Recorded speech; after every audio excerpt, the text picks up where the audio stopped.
So you're saying the people who use violence are now out of control? Well, I don't believe they're out of control. Nobody forces you to break the law, do they? The government forces us to do so, I believe. If Hong Kong's pro-democracy movement imagined it had the unqualified support of the international community, it had better think again. The British government has slammed what it called a hard core of demonstrators, warning that their violence was unacceptable and had to stop. My guest this week here in Berlin is Joey Siu, a pro-democracy activist and spokesperson for a number of student unions in Hong Kong. Shouldn't her movement now accept that it's time to make a deal with the Hong Kong government before that too becomes impossible?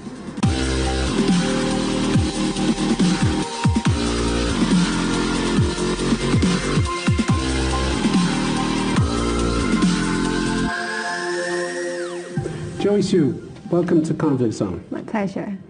If it's wrong for the Hong Kong police to use violence, why is it right for the demonstrators to use it? Well, first of all, I don't think the level of violence used by the protesters are based on the intention to attack anybody. I believe the intention of using violence is only to protect ourselves, because seeing that the police had been beating up protesters without a reason when the police So you're saying they retaliate? Yes. But they do more than retaliate, don't they? October 20th, we had a group of hardcore protesters throwing petrol bombs at a station, police station. That wasn't retaliation. A week earlier, one protester stabbed a policeman with a box cutter. We had a homemade bomb which went off on the roadside, which by the grace of God didn't hurt anybody or kill anybody. It's that kind of violence I'm talking about. Well, what's the justification? Well, I believe the justification is because when protesters realize that peaceful demonstrations and marches are no longer useful in calling the government to respond to the demands, I believe that is the reason why they're trying to use violence to express their anger, express their furious against the police force. But this is random violence we're talking about, random violence. Yes, and I agree that in all means we should try to use peaceful means to cover the response for the government, and I believe the usage of violence would not be the resolution of forcing the government to respond to our demands. So you're saying the people who use violence are now out of control? Well, I don't believe they're out of control because... Well, one of your fellow protesters talked to the London Financial Times last month. He's called Mark. He's 17 years old. He said, I feel like we can't restrain ourselves anymore. The hatred towards the police is growing stronger and stronger. Can't restrain ourselves. That sounds very much like someone and a movement which is getting out of control. I believe that it's only some individual cases. I believe on a common ground that most of the protesters are still doing things based on a reason. For example, like they vandalize MTR stations, they vandalize those restaurants or other shops that are related to Chinese-funded companies because... Well, we'll come on to that a bit later. I want to talk to you about the measures you use. But some of your leading figures are worried by the violence, aren't they?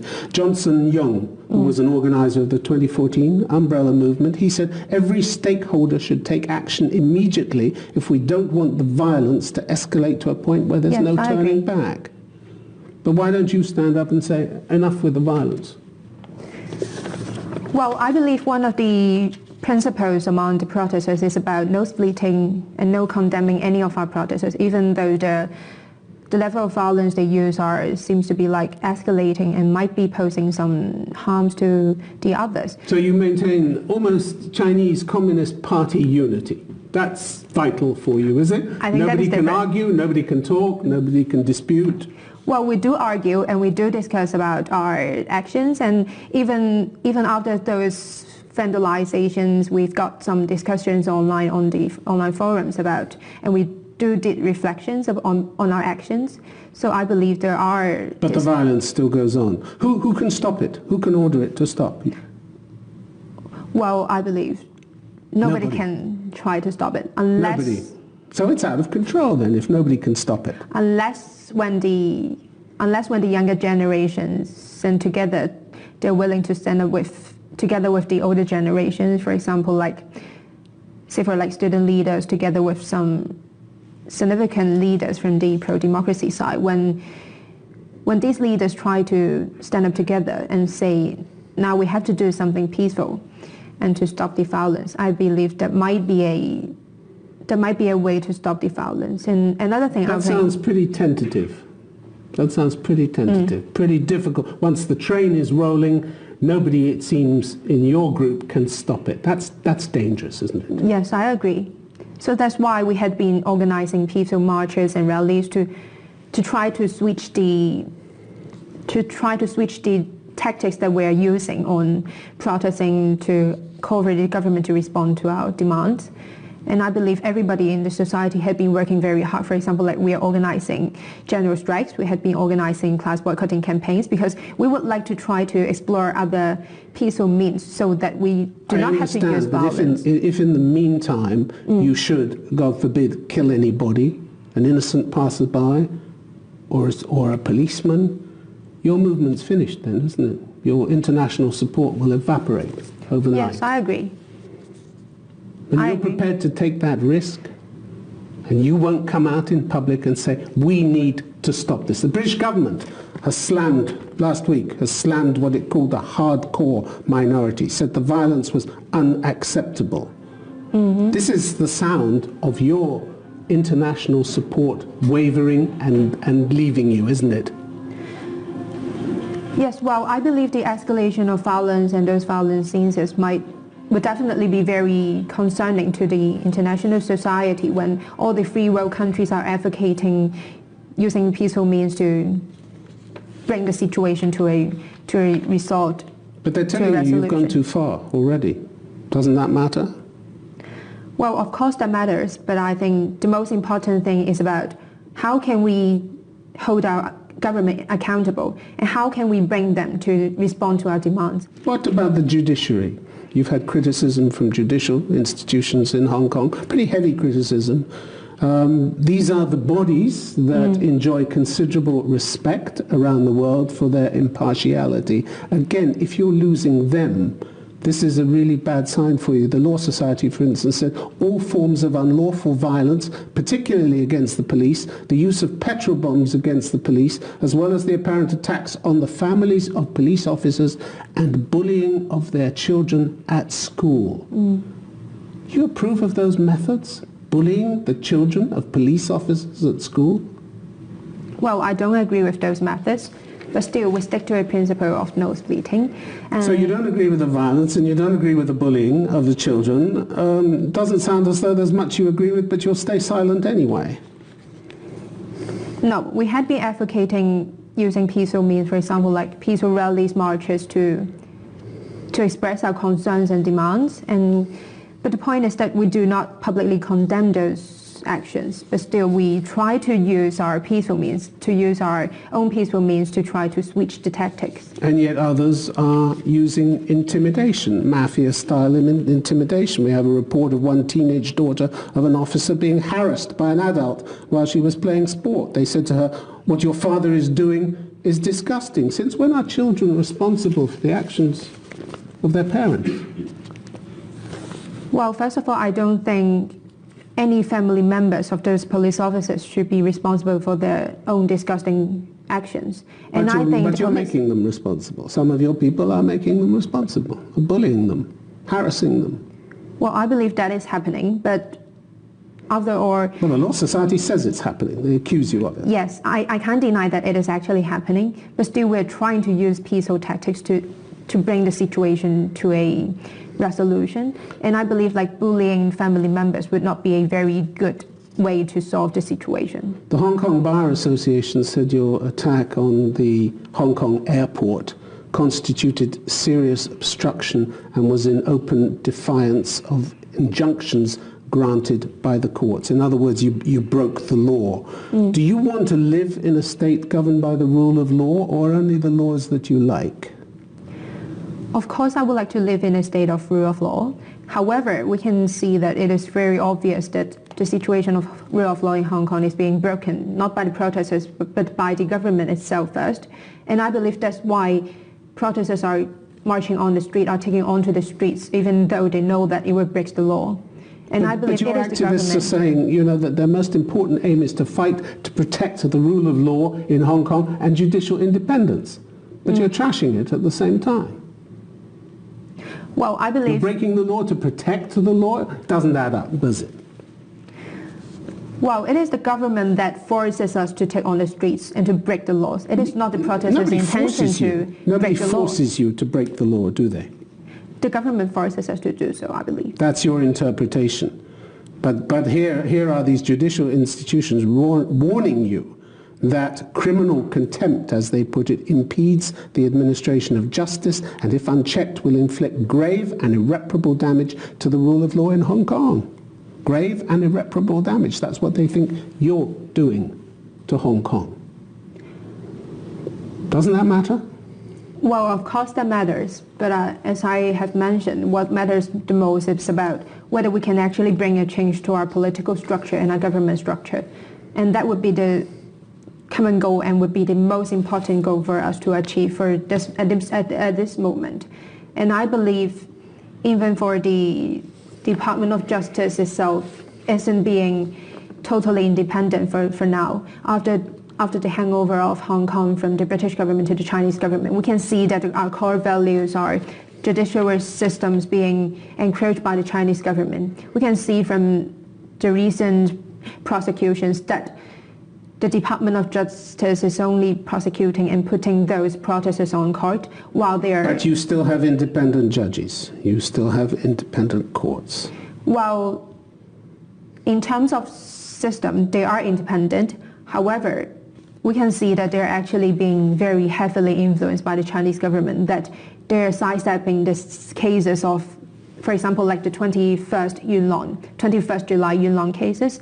They're not prosecuting, they're not taking any of the trials to the court, while they had been politically prosecuting so many of the protesters, sending them to the court. Those are prosecution decisions. Joey Siu, if you ever sat down with the government and held a dialogue, who would hold the talks for your side? Who could authorize compromises that are essential in any kind of political dialogue? Who in your movement could actually sit down and authorize compromises? I believe nobody could represent our movement because, as you know, it is a leaderless... So nobody will sit down with you?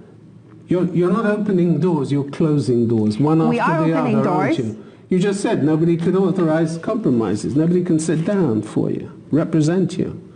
Well, back in Who's June... the government supposed to talk to? Well, back in June, the Chief Executive Carrie Lam has tried to approach to several student unions in Hong Kong, and we had rejected her offer because she requested a private meeting with only some of the student unions in Hong Kong, which is not even representing all the students in Hong Kong. It would be a start, wouldn't it?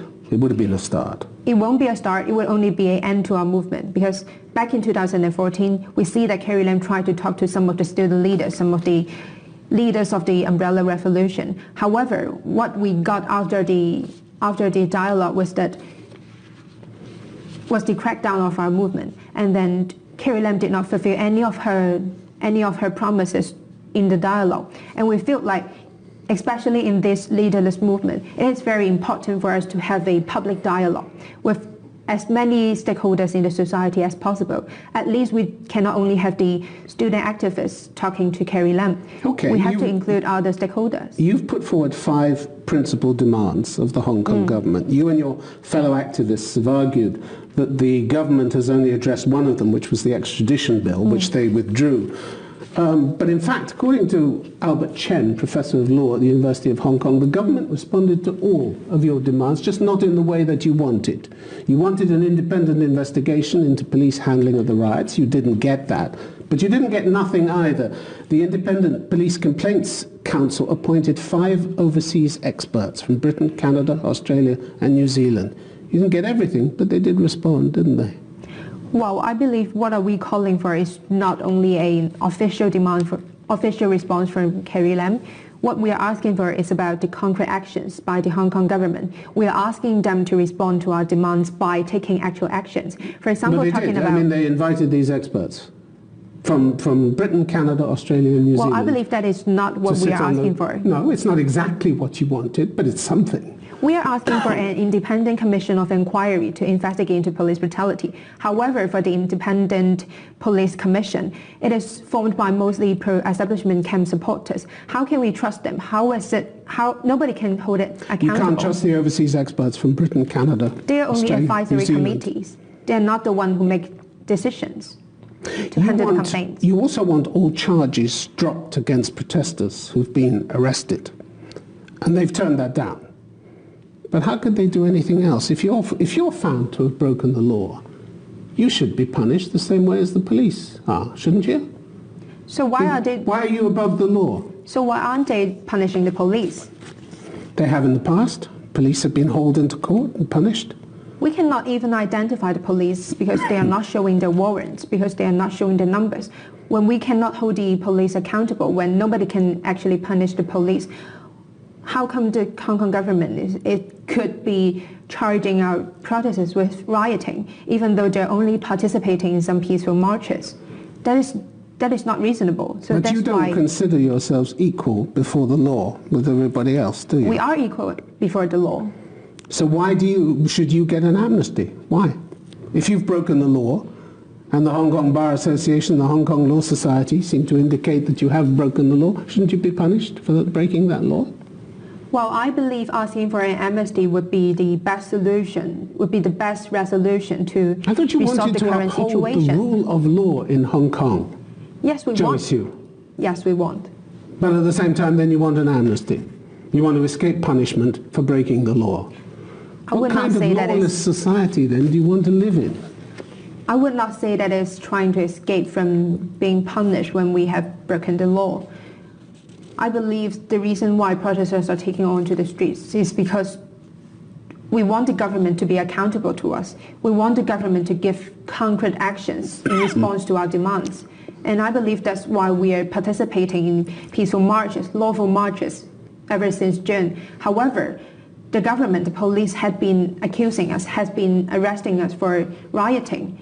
And when the reason why they're arresting us is not reasonable at all, how can they charge us? So that's why we're asking... Well, we'll come on to some of your other actions in a minute, but when it comes to the future, the worry seems to be that you don't have much of a plan, do you, except to keep fighting. You said recently, I have no idea how these protests will end or even what will happen tomorrow. We feel like there is no way back, so we must keep fighting. As if you're a passenger in this movement, but you're not a passenger in this movement. You're one of the spokespeople for this movement, aren't you? Isn't it time you took responsibility for that? Well, I think definitely I should be taking some of the responsibilities of finding the way out for Hong Kong, for the whole movement. But the fact is, when the situation in Hong Kong is like changing in a very lightning speed every day, we do not see our future.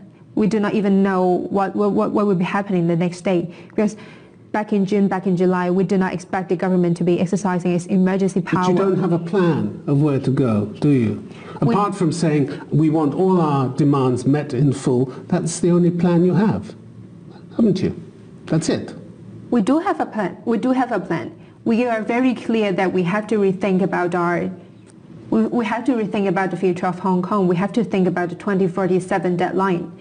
And I believe that is a consensus among Hong Kongers. Other than the 5 demands, we are trying to discuss, we are trying to have discussions among different stakeholders in Hong Kong about our future after 2047. But at stake is not just your fate and your fellow protesters, but millions of other people who live in Hong Kong who are going to have to live with the fallout from your movement and from your movement's actions for many years. I mean, you may be happy to bring China's wrath down on your head, but to collapse the roof on everybody else's head in Hong Kong, is that really a responsibility you want or you're prepared to take? Well, first of all, I think the majority of Hong Kongers are still in support of the movement. And I believe most of us are quite clear that, and are getting prepared that once we're failing the movement or once, like, the Chinese Communist government would be using violent tactics to end the protests, we are very clear that what the aftermath would be. And I believe the majority of Hong Kongers would like to take the risk in exchange of a better future of Hong Kong. But don't you have a responsibility to try and find a way back which preserves and strengthens what you already have, instead of risking a crackdown in which you could lose everything? I believe we do all I mean, for the activists and pro-democracy politicians, we do have the responsibility. But after all, I think the greatest responsibility is the Hong Kong government itself.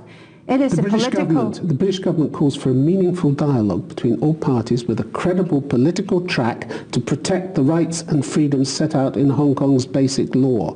Are you capable of opening that meaningful dialogue? From what you've told me so far, you're not, are you?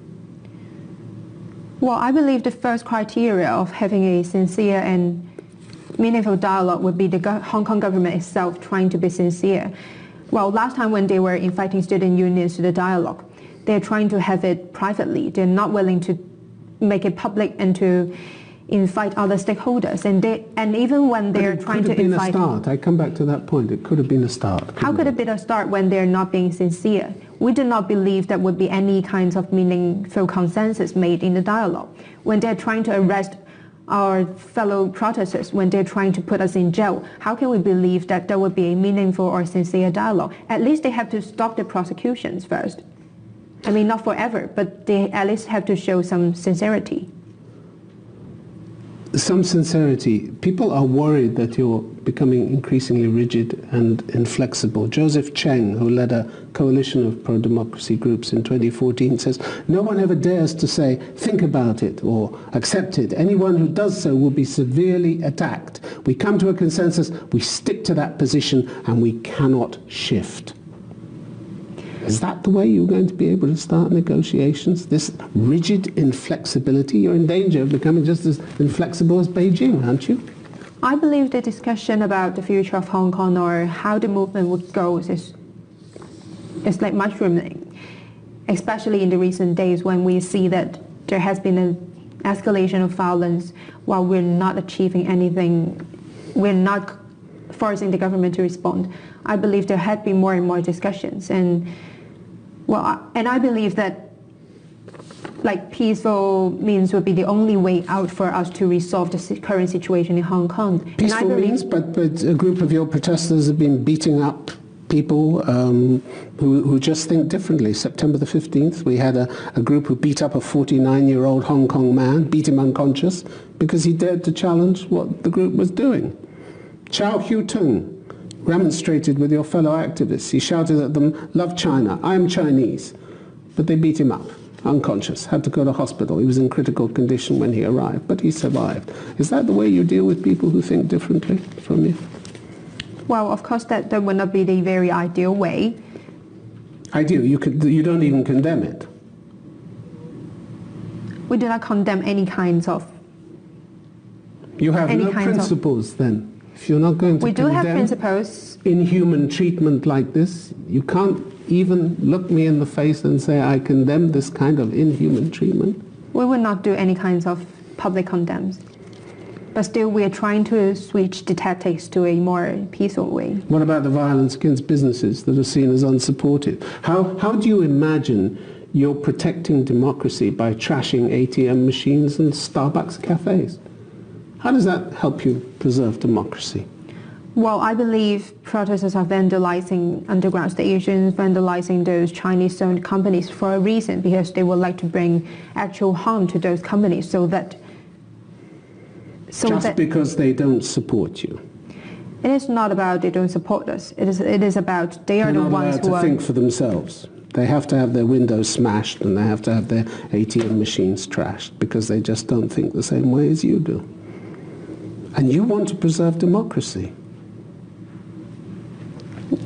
Well, I believe that would definitely not be the best way. However, they're doing that for a reason, and they're not, they're trying to be rational.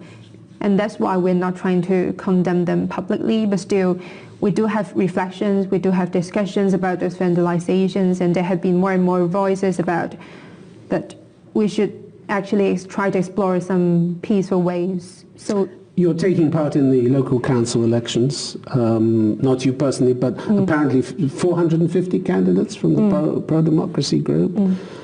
Are you willing to switch your attention from demonstrations and violence to politics, to the slow, painstaking, often tedious business of politics in order to make Hong Kong work better for its inhabitants? Are you willing to do politics instead of just demonstrations?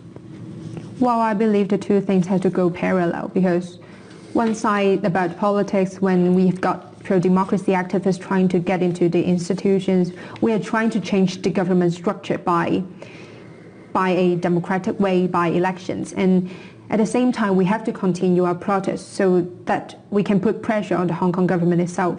And I believe the two things are not contradictory, and that's why we have to make it go parallel. And I don't believe that we have to put all of our attention, all of our focus on district council elections and try to stop any kinds of protesting. But still, I believe that protests have to be in a peaceful way. Joey Siu, it's been good to have you on Conflict Zone. Thank you very much. Thank you.